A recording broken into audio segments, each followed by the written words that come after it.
Čau, já vás vítám u dalšího videa.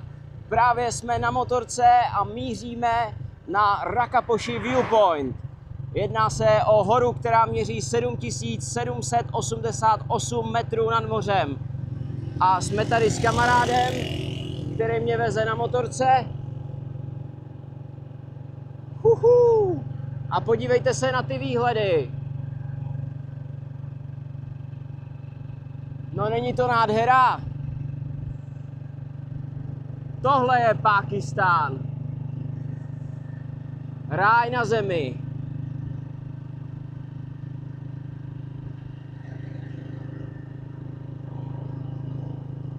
देखो पाकिस्तान का सेहरा, सुल्तानाबाद का सेहरा, यहाँ देखो कोई जिंदा था, मलेशिया से आया पाकिस्तान, देखिए बोले राज हो गया, इसने हैरान हुआ, इसने कभी नहीं देखा, ये तो बड़ा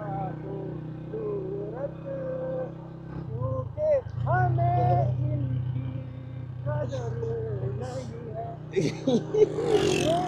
लोग यहाँ आके देखते हैं, इंसान होते हैं, हम एक दूसरे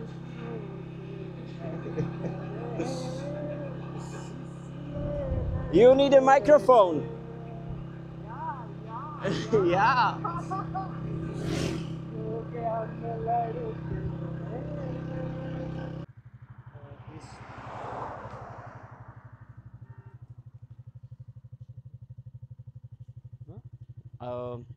I have many allergies, so yeah.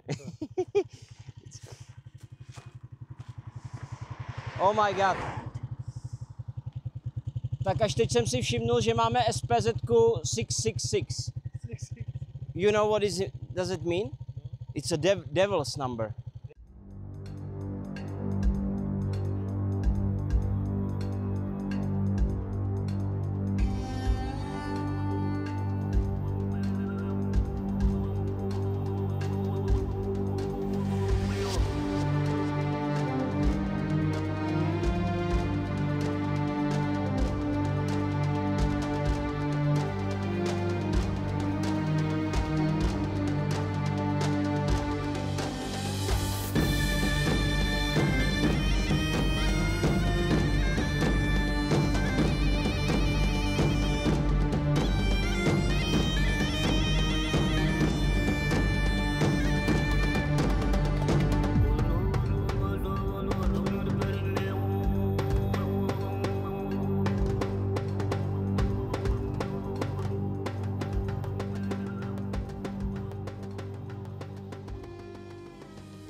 Právě jsme zastavili u stánku, kde se věnují tradičnímu řemeslu a ručně tady vyrábí ze dřeva různé mističky a talířky.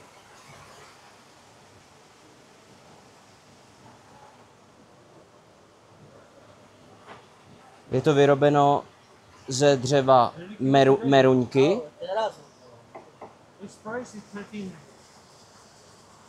Je to krásný, je to strašně lehoučký, takový do červena a tady vlastně je využívána voda, která pohání tento mechanismus a tam se umístí kus dřeva, který je potom obráběný pomocí různých nástrojů, hoblíků a podobně. A z toho potom vyrábí právě tady to nádobí. Není to nádhera? A hlavně při výrobě koukají na takovýhle krásný výhled.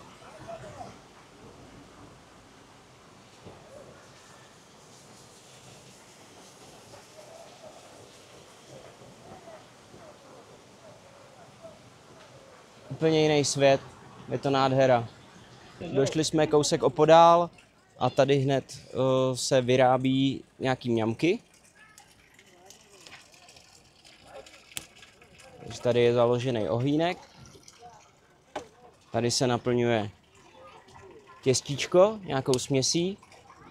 What's inside? Like a meat? Onion, meat, and Onion. kaşık mı yiyecek yine? Salt and onion and meat. Takže je to naplněný cibulí, nějakým masem a nevím vším čím. Ochutnáme, uvidíme. Ale je to tady všechno přírodně připravovaný. Boreček to tady válí. Je to paráda. Tak, tady už máme jednu placku opečenou, to je zase nějaká jiná. A ještě tady dělají něco na způsob nějakých čínských knedlíčků. Dumplings. Už nám tady přistála dobrota, jdeme to okoštovat. Je to takováhle placka, je to horký, vytažený z pece. Ježišmarja, už jsem se tady přichytil magnetem.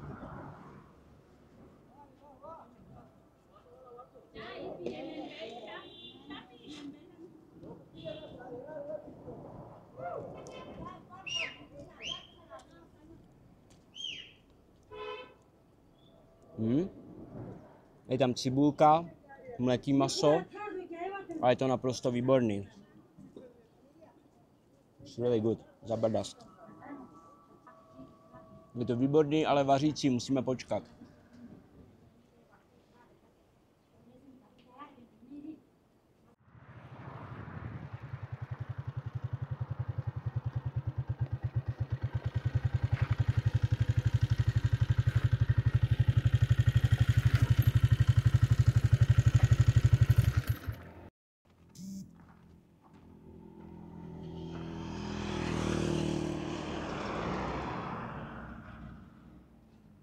Právě jsme dorazili před starou hedvábnou stezku, která vedla tady v horách.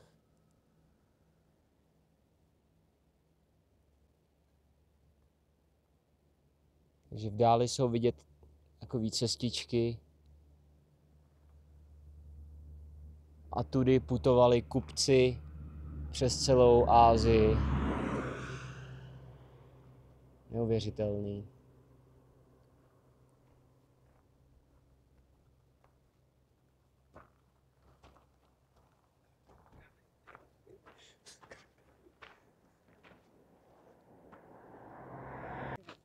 No, tak to je vtipný. Já tady jako obdivuju ceduly a hedvábnou stezku.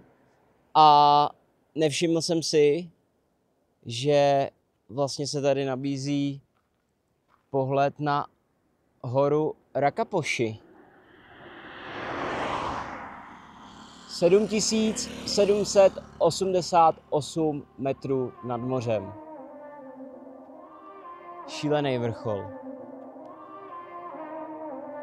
That's crazy. Já nemůžu natáčet.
Už jsme tady na vyhlídce ledovce Rakapoši.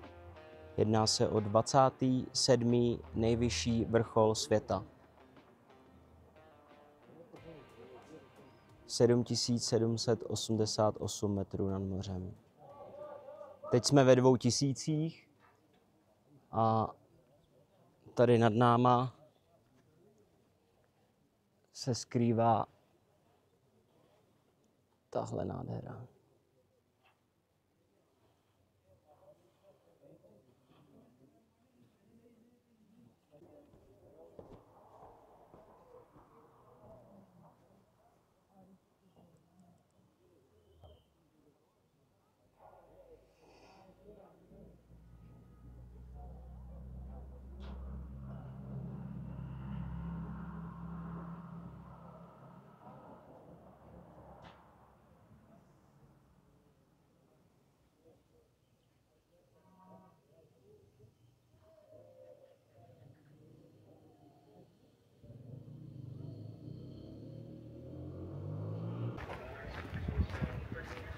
Takže už se vracíme zpátky z Rakapoši viewpointu. Je to tady fakt nádherný. Mají tady i ziplineu, že se můžete tady svíst takhle přes to údolí, ale je to poměrně krátký a nevím, nějak mě to neláká. Nepřijde mi, že to za ty peníze je jako nějaký zážitek, protože ten výhled tady máte tak jako tak a natáčet se ještě jako ze zipliny nevidím v tom moc velký význam, takže tuhle atrakci turistickou jsem vynechal, ale jinak je to tady neuvěřitelný.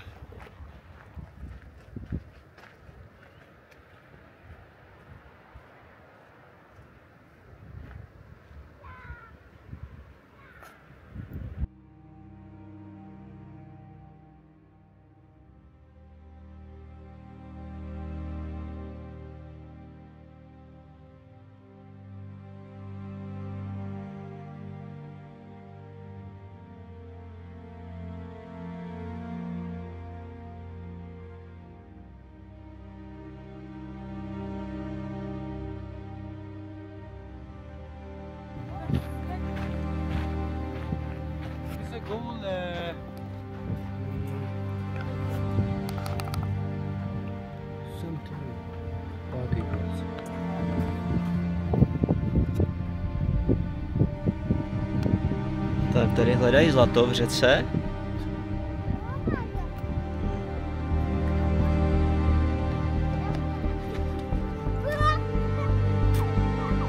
A už zdrhaj. Našli zlato a už nám zdrhaj.